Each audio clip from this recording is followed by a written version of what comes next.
underground, where we go deep into what we create and why. If you analyze what we mean when we say that, it basically means... Today, I'm going solo to address why I write.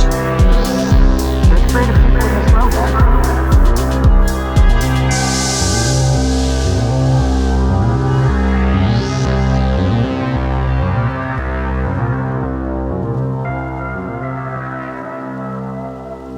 Yes, if you didn't know, I've written 2 novels, and I'm working on a 3rd, and I have a variety of short stories. I'll tell you a little bit about the novels. The first one is called Dead End Job. It's loosely based on an experience I had with my father in 2017, 2016. The next book, second novel, is The Cult. It's a longer book. After getting that first one under my belt and feeling like I had a little more storytelling power, I just kind of swung for the fences on that one. It's about how to start a creative cult in 66 easy steps. The third book, the one in progress right now, is called The Church of Suffering, and it's trying to answer the question, can we transcend through suffering? If we take on more suffering voluntarily, can we somehow become more than we are, and is there a limit to that? Okay, so that's 3 books. You can find links to the first 2 on the website, nickshermandesign.com. You can also read some free short stories there. So check that out, guys, to see what I've been into. How did it start? I've written since 2013 consistently, doing journal entries, daily journal entries, and that started because of the creative process class taught by Lane Reiser. Some of you may know that story. But in 2018, after I got married, I decided to formulate those into daily output. So I started focusing that word count every day towards one story. I thought that would be cool. But why this? Why the writing versus more fine art or design or something, these other things that I'm into? Okay, there's a bunch of reasons, but I'm going to focus on these 3 areas. The first reason is immersive play. The second reason is understanding. And the third reason is just to tell a good story. So 1, immersive play, 2, understanding, 3, to tell a good story. And I'll break those down for you. Now, when I talk about immersive play, this is a state where we all know, hopefully, when you're almost, hopelessly engaged in something. You're very focused. And it's got you maybe more than you've got it. It's just something you can't help but do. It's a place of meaning. And that's the appeal to me for writing stories. Every day I get to go into that world or story and build it and explore it and live in it for a little while and just kind of walk around in it. And that's a vibrant, creative place for me. I've watched or I saw other worlds that kind of gave me this feeling, and I was almost sad that I had not created them. Things like Stranger Things and Twin Peaks. When I'd seen some of those episodes and stuff, it took me to a place of deep nostalgia, and I did get sad, and I felt like I had to do something with that. I know that kind of sounds weird, but that was a starting point for some of the writing. Was that almost in order to cope with the feeling that certain kinds of art gave me, I started making my own art. And over time, this immersive play thing, I've built it up like a muscle. And it doesn't always feel like ecstasy, but you learn and you grow and you keep doing it, and you get a process. And it's very important to have a daily process so you know what you're doing when you do something as ambitious as start writing a novel or making a piece of art from scratch. You need to know your process, or else you'll kind of get lost in not knowing what it feels like to complete that, or not knowing if it's good or not. But when I'm on in the immersive play, it's like the rush of 5 cups of coffee all at once. It's like a trip almost. It's pretty intense. And so that's the first thing, is immersive play. The second reason why I write is understanding. So I'm going to subvert a common cliche for you guys here. You might have heard it said, write what you know. I'm going to say, don't write what you know. Write to learn what you don't know. write to explore. And let's break that down a little bit. It can be an exciting thing to go in a world that you don't fully understand yet, and explore that with the characters and let things unfold as they do. And you kind of got to use your imagination in that way. You got to have an active imagination that's just kind of reacting to the things that seem to appear out of nowhere. Yeah, another way to talk about understanding is that writing is a process of formation. We could say that. So people like Jordan Peterson, you guys know I'm a fan of him. His first book, Maps of Meaning, he took 15 years to write it, and every day for 3 hours for 15 years, he was writing this book.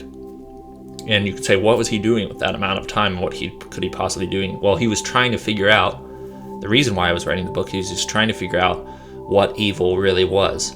That's a very intense assignment to give yourself, but that's what he was doing. He was reading books like the Gulag Archipelago, or books on the Nazi concentration camps, the Cold War. Humanity almost obliterating itself in the Cuban Missile Crisis, and he was trying to understand how we could get ourselves into that predicament. And he was writing his way through that question, like, what is evil? Why is humanity evil? And that took him 15 years to do. He wrote it every day for 3 hours for 15 years. So that's what I'm talking about. Writing is a process of formation, of answering the questions that you don't understand yourself. At least I think that's a really exciting way. What's some helpful practical advice for finishing what you start writing? Okay. I'll say this. It's helpful to know that you can't know whether a story is good or not unless it goes through the whole story cycle. So basically, one draft is like the base coat of a canvas, of paint on a canvas. It's nothing. You need like 15 or 20 or 30 layers or whatever. But if you know that, you don't have to be discouraged when it's incomplete and it's lacking, and you've written that first draft and you're like, man, this is really bad. Well, because it is. You have to refine it, go through that process of formation. So that's my advice to anyone that's writing anything. Go through the process. You can't know whether it's good or bad or not until it's gone through the whole cycle and you've written like 15 drafts and you've bounced it off a few other people and you've made the story as good as you can possibly be. Do you know what makes a good story? Do you know what structure and key points to hit in a story that makes the other stories you like so satisfying? You've got to kind of infuse that into the story as well, and you'll start to get better at recognizing what makes good stories. But to start, you just can't give up when you haven't, when something is incomplete, because you're making a false judgment. You're judging something as if it's complete, and it's not. My third reason for why I write, ultimately, it's just to tell a good story. There are bad reasons to write something, for just for propping up your ego, or thinking you're going to write that thing that is going to make you famous and make you a bunch of money. Those are some cliches, but I'll tell you a good reason to write a story, and that's to tell a good story, a capital G, good story. So let's engage in a little thought experiment on point number 3 here. Let me ask you this: if you write a book and sell it for $1 million, that the odds are that's never going to happen. But let's say that you're a genius and you do that. Let me ask, what does it matter if the art isn't good? If it's not capital G good, like if it doesn't actually bring something into the world that's going to benefit people. Look, fair enough, if you write a book and you make $1 million off it, you have the money, that's great. You could leverage that for other assets or whatever. Sure, but that's not the point. We live in stories. To write a good story is to do something like show people how to live a good life. How we live our lives is determined by the story we believe and act out, like the Christian story, or the atheist story, or the good person story. These are all stories and frameworks that we live within, and all the people that think that they're living those stories, whether they know they're living that story or not, are trying to be a hero in that story, right? So this is my theory about existence, maybe part of it. The best story wins. If you write something that resonates on a level of such truth and deep meaning that, that it just reveals truth and beauty and goodness to people won't be able to help themselves. Someone will buy 10 copies, someone will buy 100 copies of your story if it's that impactful. And so that's what you should be aiming for. If you want to write or make any kind of art, what really matters is that you tell the most compelling story you possibly can. That goes for any other, that goes for any kind of art. Again, to kind of put a technical framework on it based on scripture. Seek first the kingdom of God, and all other goods will follow. So you aim at the kingdom, at a heavenly place. You aim at trying to get people back to the garden, and if you do that, the other good things will follow because you are aligned correctly. You've got your North Star is correct, and people will see that you're doing that, and they'll see that you're trying to do a hard thing and a noble thing. And they're going to appreciate that, and it's going to help them, and they're going to want to help you. And that's not just like a magic trick or something. It's like just if you have the right priorities in your life, other good things will follow because you're doing the right things every day, and that builds up and accumulates. And that's exciting because if you use good art, truly good art, as your North Star, then all the other nonsense melts away. All the other distractions and the things that might actually be counterproductive, those things go away. People will respond to it, even at the beginner level when you're starting. In little ways they will, but at least you'll know your mission. Make the best art possible, and just see what happens. Right where I'm at, it's been worth it so far, and I can't wait to see what else happens because I'm creating for a place of meaning, and I'm learning every day, and I would invite anyone else who wants a difficult and exciting adventure to set out on the journey of their own art. Make sure you have a job too and some stability in your life so that it's sustainable. Take care of all your obligations, but give yourself a little time during the day, even if it's only 20 minutes. And after 3 years, you'll be amazed of what that accumulates to, of what that noble effort accumulates to.